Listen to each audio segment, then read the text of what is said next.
Good morning, everybody. Happy Tuesday to you on this January 14th, 2025. I'm Dave Neal, and this is your Morning Rush. Here's all the content we've got for you today. The TikTok ban is imminent, but a news organization reported that Elon Musk may be buying the app. I'll share the update that strikes down that rumor. Plus, coming up, Bachelor Clayton and his community receive another big victory as Reddit has refused to disclose account information with Laura Owens. An architect explains what needs to happen for Los Angeles to rebuild after the natural disaster. And celebrities are lining up to perform at President Trump's inauguration. I'll let you know who. Plus, which politicians are trying to negotiate terms before agreeing to disaster relief. It is a sad world we live in when they start politicizing disasters. But we will be here to expose it all and give you the fire updates. Plus, good news. The Los Angeles Rams advance in the playoffs with the coaching staff saluting the LA Fire Department. I'll have all those stories and more coming up next on The Rush. Well, it's tough to find some good, trusted news out there, but right here we have Bloomberg, who you think would have their news together, Bloomberg Business, saying that Elon Musk is in the running to buy TikTok. Now, this isn't true, but just see what they had to say.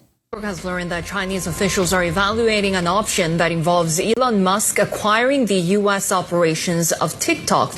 TikTok facing a potential ban in just less than a week, actually. What are we hearing from sources? I mean, it's sort of difficult to understand what's on people's bingo cards for 2025, but this is something certainly that's going to be capturing a lot of attention today, I'm sure. But what we're hearing from sources is that Elon Musk could be emerging as perhaps a buyer for TikTok's operations in the US, or that's at least what the Chinese government right now could be thinking. Do you see how vague this is? What we're hearing from sources is that they perhaps could be doing this, or the Chinese government is thinking. It's like, what's the real news? And why do we have to go to independent journalists to find out? Here we have under the desk news giving the right story. TikTok says report of possible sale to Musk is pure fiction. So, I mean, the mainstream media is just getting dusted out there. And here's what they had said. I truly do not care what one article in Bloomberg vaguely states might be happening.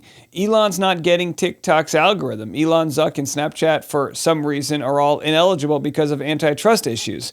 So either way, they're trying to get some representatives to try to vote on maybe a 270-day ban, or I should say delay on the ban of TikTok, just so they can take more time to think this thing through. There's a lot of content creators with their livelihood on the line. And look, I want the right thing to go down. I think there should be more transparency with the app.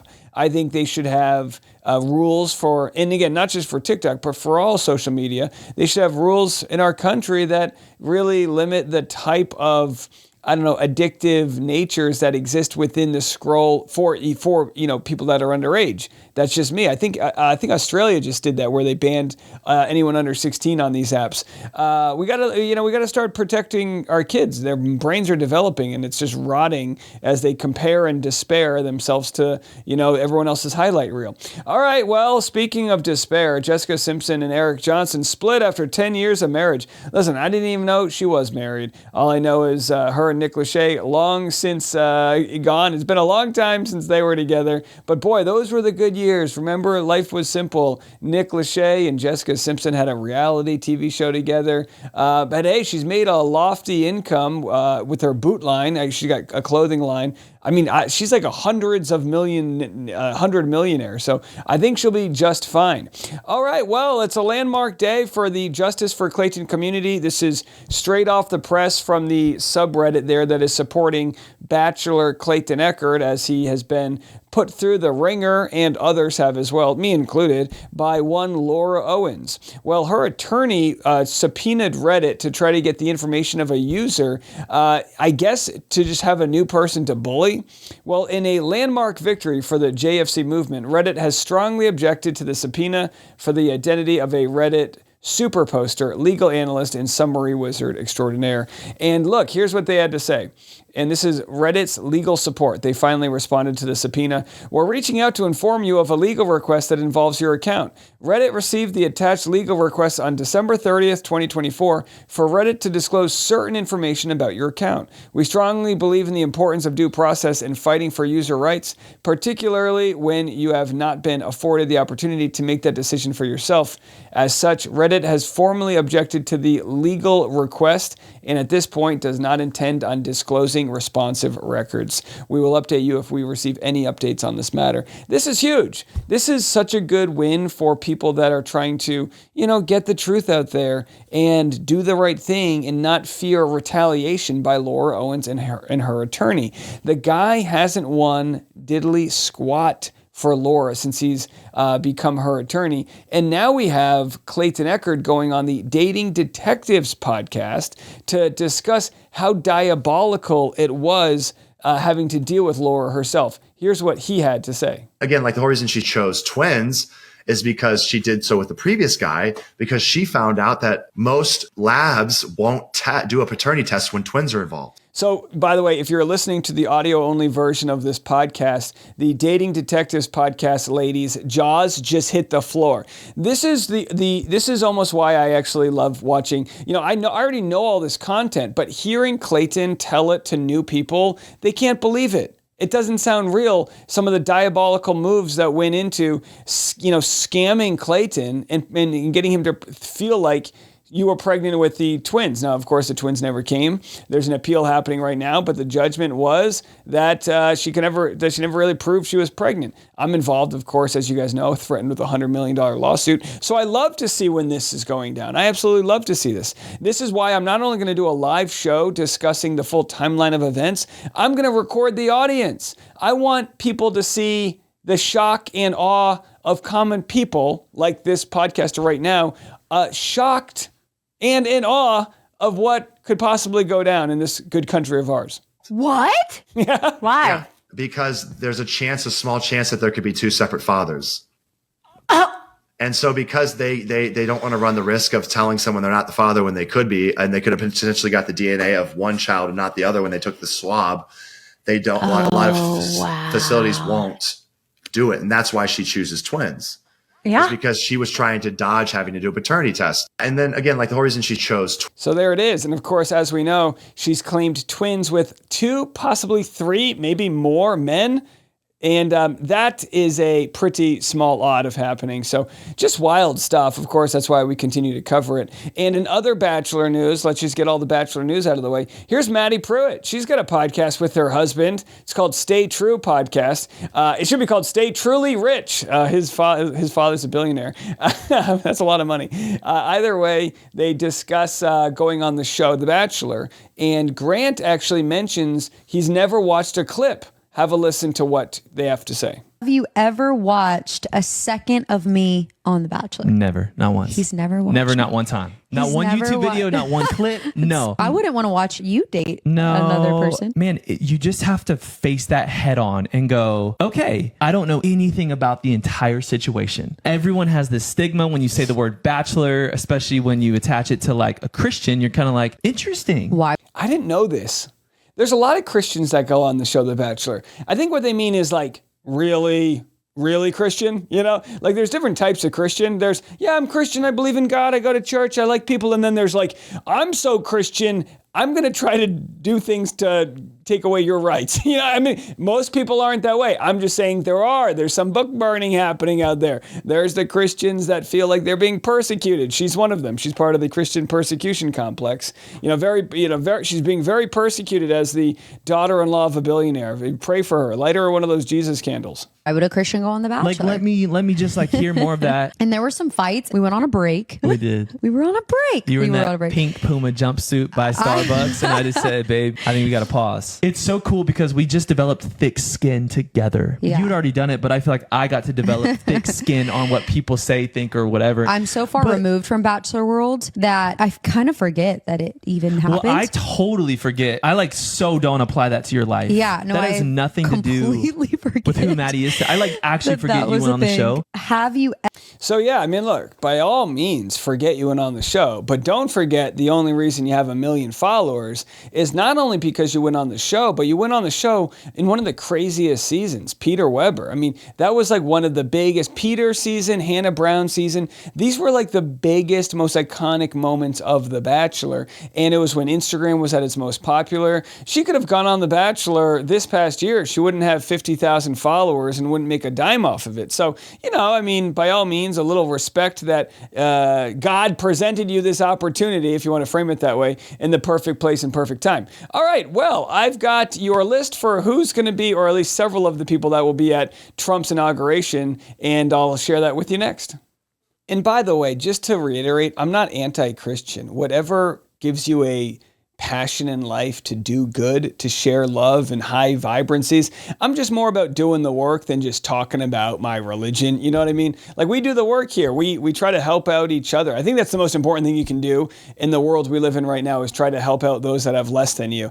I'm not saying they don't do that. I just, I don't know. I don't know enough about them, but either way, we miss Maddie. Will she be on Bachelor in Paradise? I guess not. She looks like she's happy. All right. Carrie Underwood is going to be at Donald Trump's inauguration. And of course, the American Idol winner, right? Did she win American Idol? She gave a comment, says, "I love our country and I'm honored to have been asked to sing at the inauguration and to be a small part of this historic event. I'm humbled to answer the call at a time when we must all come together in the spirit of unity and looking to the future." Listen, nobody wants unity more than I do. It's just hard to want unity when we have a California wildfire happening, and it's another instance of not knowing what the upcoming administration is going to do to provide federal aid to help people rebuild, to try to put policies in place to, I don't know, like we'll have to wait and see. And I'd rather not, have that sort of fate in some people's hands. The Village people, they are going to be at the inauguration as well. Trump is our macho man.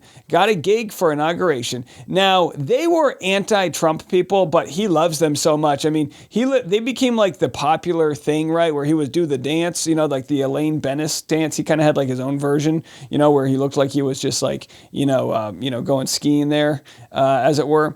And either way, they changed their tune. The Village, and by the way, I call this grifting, but hey, everyone's got bills to pay. The Village people used to beef with Trump over him using their songs at his rallies, but they changed their tune last year, admitting Trump is good for business. So this is how they explained their decision to their fans. "We know this won't make some of you happy to hear. However, we believe that music is to be performed without regard to politics. Trump's favorite song is YMCA, and the Village people say they're hoping the anthem helps bring the country together after a tumultuous and divided campaign where our preferred candidate lost." All right, so they even said, hey, we're not even fans of Trump. That candidate that they wanted lost, but he's the president, and we're going to go support him by performing. All right, I can get by that. Whatever, sure. I mean, do whatever the hell you want. You know what I mean? What do I care? But if you do have like a strong stance you want to take in life, this wouldn't be it. But again, they're the Village people. They need to make money too. They don't need to be canceled right now. All right, here's a Los Angeles architect. We'll get into some of the fire news. An LA architect, John Cordick, talks about rebuilding LA. He says you can do it in 2 to 3 years. You just need to cut through the red tape. And I got to tell you, I'm aware of the red tape. My landlord was explaining the process to me when they were getting permits to put an addition on their home. They actually had to hire somebody as the middleman to then deal with the permit people because they knew the ins and outs of how it all worked. We're going to need to cut through that. And that doesn't mean cut through, environmental concerns and, obviously you want to build, you're going to have to I think what the city should do is hire more people to get the process moving faster. And by that, I mean, again, I'm no city planner here, but if the getting permits is a slow process because you need to have building inspections and things like that, well, double, triple, quadruple your staff to have the ability to push this stuff through way faster. On the phone all weekend with my colleagues, architects and builders, and we're all talking about just the same thing. It's all going to start with architects and engineers. But what we're really concerned about, we all feel that we're up to the task, but what we're really concerned about are our municipalities, and that's where we're really going to need to switch gears somehow. We all agree that we could get our communities back together in 2, maybe 3 years if we're allowed to. In the old days, when I started out, we were getting permits for houses in 6 to 8 weeks. And now it can take 2 to 3 years to build a house that it takes me 1.5 to 2 years to build. So it takes longer to get permits. And I'm speaking Los Angeles, Malibu. It takes longer to get permits than it does to build the house. So we've got to switch gears on that. And it's not complicated. We can do it. If you're close to the ocean, you not only have to go through the city and or the county, but you also have to go to the State Coastal Commission. And it's duplicative that a lot of times Coastal Commission is looking exactly what the city and the county is looking at. It just takes twice or three times as long, right? That's exactly right. And I don't want to demonize the Coastal Commission. They've done a great job of protecting the California. He's like, look, I don't want to make any more enemies here. We love them, but return my calls. California coastline, but they're completely understaffed. And the large problem is that we've invented so many codes and so many laws that the municipalities are understaffed.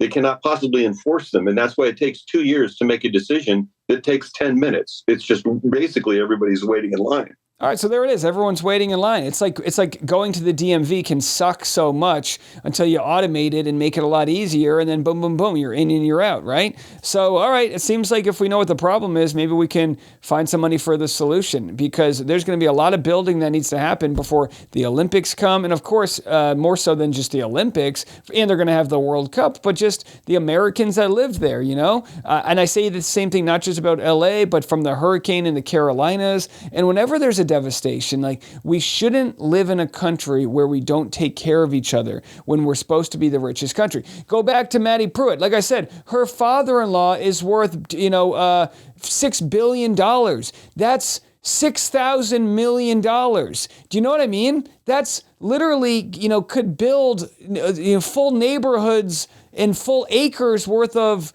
communities that were lost. So much money has been hoarded in our country. And you might say, well, but they made the money fair and square. I personally think, and I know this has been spoken about by other progressives, that maybe once you get up to $999 billion, the rest goes to the House. And of course, we audit the House and make sure everyone, and people say, well, we don't trust the government, but you trust somebody with $45 billion? Why should you trust them? What have they done to prove that they're willing to build hospitals and schools and fire departments? No, they're going to take care of their people, and they're ultra competitive, and they're going to want to be more rich. So I just think that we need to come together. We need to find a way to come together. We need to get the Village people into California to sing a benefit concert. And no, but seriously, we're going to be reporting on the California wildfires for a long time as we wait and see, make sure that people are doing the right thing. And speaking of doing the right thing, here we have Selling Sunset slamming landlords for taking advantage of LA wildfires. Again, this is illegal and we need to enforce it. And this isn't the time to be taking advantage of situations, and it's also illegal to take advantage of a natural disaster. I think it should be exposed, but we're having landlords taking advantage of the situation. I had a client, we sent him to a house that was asking $13,000 a month. He offered $20,000 a month, and he offered to pay 6 months up front. And the landlord said, no, I want $23,000 a month. There are price gouging laws in California that are just being ignored right now. And by the way, you know what's rich? When we talk about, the red tape that exists and we're basically all waiting in line, this is exactly why they added more money to the IRS, so that they could go after the people that aren't paying their fair share of taxes. We covered this on the podcast, right? We covered the fact that a large percentage of multimillionaires don't even pay their taxes because that's a misdemeanor, and it's actually worse to pay your taxes but do it fraudulently than to just not pay them whatsoever and hope that you don't get audited. I mean, this is insane. It's insane, right? I don't know. You try not to make things political, right? But, you want to fight for the people, right? That's what you want to do here, is fight for the people that you want to give them a fighting shot. And speaking of which, there has probably never been more misinformation than what is going on right now with the Cali Wildfire. So I'm going to go to what they said at Pod Save America regarding, kind of what I've been saying, which is we all want an urgency to get all the information, but we need to slow down and get the right information. I'll have that story for you next.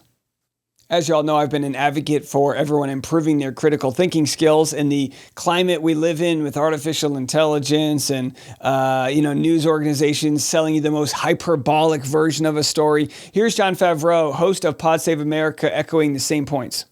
Misinformation going around. People should know exactly what's happening. And there's going to be some things that we don't know the answers to yet, because that takes time. And I know that we're in the middle of a crisis and everyone wants answers right away. But that's why you have leaders who don't do this kind of shit like Trump's doing right off the bat, as we're still trying to contain this disaster. So just to dig into the specific accusations here, Trump says Biden is leaving him, quote, no money in FEMA because he wasted it all on the, quote, Green New Scam. And he accused Newsom of refusing to sign a water restoration declaration that supposedly would have allowed more water to flow into California from the north. And the reason that Newsom allegedly didn't sign this, what is an imaginary water restoration declaration, is that he, quote, wanted to protect an essentially worthless fish called a smelt. Do you have any idea what Trump was referring to with regard to FEMA or Smeltgate? Let's start with FEMA, because that's the simpler one. It is true that earlier this year, the Disaster Relief Fund at FEMA, which sends out money in situations like this, was depleted. It was depleted not because of whatever the Green New Scam is, it was depleted because of Hurricane Helene and other natural disasters. However, that fund is not at zero. It is at $27 billion right now because Congress passed and Joe Biden signed a bill in December to do exactly that. Now, it may be that $27 billion is not going to be enough for what we are dealing with in California, but the reason it's at $27 billion and not something more is because Republicans in Congress cut Joe Biden's request. He asked for $40 billion, and they cut it down to $27 billion. When there was the hurricane that came and hit the Carolinas and Florida, Joe Biden wanted to put this money to help people out, and then they voted against that full amount. And now, when there's going to be this money needed for California, there are congressmen and the president-elect who want to add contingencies before they actually give that money out. This is absolutely insane. The GOP rep suggests California relief aid should be withheld over state policies. So what they're doing is actually politicizing the fire, the disaster, saying we want, in some cases they said they wanted Governor Gavin Newsom to have to resign or do whatever they need to do to make him be held accountable. And it's like, folks, we have to understand, sure, there are things that could have been done differently, but you can't just rake out the forest, right? These were 100-mile-an-hour winds with embers that could travel over a mile. It was complete devastation, and it still is. And to make this a political issue, it really is not good for the state of the country. Here's what was said regarding they call it the attempt to make partisan political hay out of this is utter BS. Attempt to make this partisan and get political hay is utter BS. This is a natural disaster. America traditionally has found ways to unite in response to natural disasters. Now we got a wave of disinformation going across social media, a lot of BS facts trying to gin stuff up. So you want to get, we'll see what the rebuilding process is. But we used to be a country that united in times like this. Within a week of Katrina, there was $10 billion passed in aid relief, bipartisan lines. I had a beat because that's who we are. That's who we were. It's who we are at our heart. But we are getting spun around the axle trying to get political points. John, the difference between Katrina and this natural disaster. Yeah, but this is by the way, the mayor of New Orleans ended up not being covered himself with glory either. Right. Okay. But the Katrina was something that was very difficult to prevent. The surging of the waters. People think about a fire and basic things like having the right people in the right place with the right equipment and the water available to them in the reservoirs and in the pumping stations. That has to do with infrastructure. I don't know if they could have prepared for Katrina the way they should have before seeing it. And of course, this argument is kind of too premature at the very least, because there's been conflicting stories about which reservoirs were full and could those have even made a difference in this absolute crazy disaster. Now, this fire may have been started. It might be arson, right? That is under investigation. The point's not, it's the point that someone can literally start a fire and it can get out of control like this. And that's in part because, it hadn't rained all year and it was a ticking time bomb. This was a ticking time bomb, which is why a lot of the insurance companies got out because something like this could create a once-in-a-lifetime storm we're still dealing with. We'll have to see how it all plays out. We'll be here to cover it along with all of your other news. If you enjoy what we do, please hit the like button. If it's on YouTube, leave a kind comment. You can subscribe to the Patreon if you want to put some bread in the tip jar. Patreon.com/Dave Neal, where we have all of our bonus content and our daily private live stream. If you want to be a part of that, we go live around 10 or 11 a.m. every single day. And also, if you're on the audio-only app, make sure to give us a nice review, whether it's on the Apple Podcast or Spotify, wherever you listen. All right, well, we'll be back this afternoon for another episode of The Rush. I'm Dave Neal.